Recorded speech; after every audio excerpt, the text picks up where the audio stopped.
प्रश्न है, तंत्रिकाओं की संरचनात्मक और क्रियात्मक इकाई क्या कहलाती है? ये कहलाता है आपका न्यूरॉन। राइट आंसर क्या हो जाएगा आपका? बी होगा। अगला इंपॉर्टेंट क्वेश्चन है, कोशिका की गतिविधियां किसके द्वारा नियंत्रित होती हैं? तो ये जो कंट्रोल होता है केंद्रक यानी न्यूक्लियस के द्वारा होता है। राइट आंसर आपका सी होगा। ये क्वेश्चन बहुत बार पूछा गया है।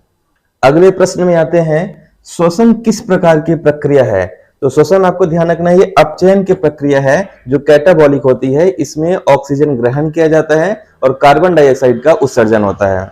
अगला प्रश्न है, हेनरी किसका मात्रक है? तो हेनरी जो मात्रक होता है ये होता है प्रेरकत्व का। करेक्ट आंसर क्या हो जाएगा आपका? ए होगा। अगले प्रश्न में आते हैं, चूना पत्थर के कायांतरण से कौन सी चट्टान बनती है? तो चूना पत्थर के कायांतरण से संगमरमर बनता है। राइट आंसर क्या हो जाएगा? बी। ये कायांतरित चट्टानें होती हैं। अगले प्रश्न में आते हैं, निमोनिया रोग शरीर के किस अंग को प्रभावित करता है? ये जो रोग है फेफड़े को यानी कि लंग्स को प्रभावित करता है। राइट आंसर क्या हो जाएगा आपका? सी। इसमें सांस फूलने लग जाती है। अगले प्रश्न में आते हैं, विद्युत चुंबक के रूप में किस धातु का उपयोग होता है? तो विद्युत चुंबक के रूप में लोहे का उपयोग होता है। राइट आंसर आपका हो जाएगा बी। अगले प्रश्न में आते हैं, आइसक्रीम में जिलेटिन किस लिए मिलाया जाता है? तो जिलेटिन जो मिलाया जाता है जिससे उसमें रवा बनने से बचाया जा सके। तो राइट आंसर क्या होगा आपका? डी होगा। अगला इंपॉर्टेंट क्वेश्चन है, गोबर गैस का प्रमुख अवयव कौन सा है? तो गोबर गैस में जो पाया जाता है मीथेन गैस पाई जाती है। राइट आंसर आपका सी हो जाएगा। अगला प्रश्न है, सबसे बड़ा बच्चा पैदा करने वाला स्तनधारी प्राणी कौन सा है? तो ये हो जाएगा नीला व्हेल। राइट आंसर क्या हो जाएगा आपका? बी होगा। अगले प्रश्न में आते हैं, एनाटॉमी विज्ञान किससे संबंधित है? तो एनाटॉमी में शरीर की आंतरिक संरचनाओं का अध्ययन किया जाता है। राइट आंसर आपका डी हो जाएगा। अगला प्रश्न है, मानव शरीर की सबसे बड़ी ग्रंथि कौन सी है? तो मानव शरीर की सबसे बड़ी ग्रंथि यकृत है यानी लीवर है। राइट आंसर आपका बी हो जाएगा।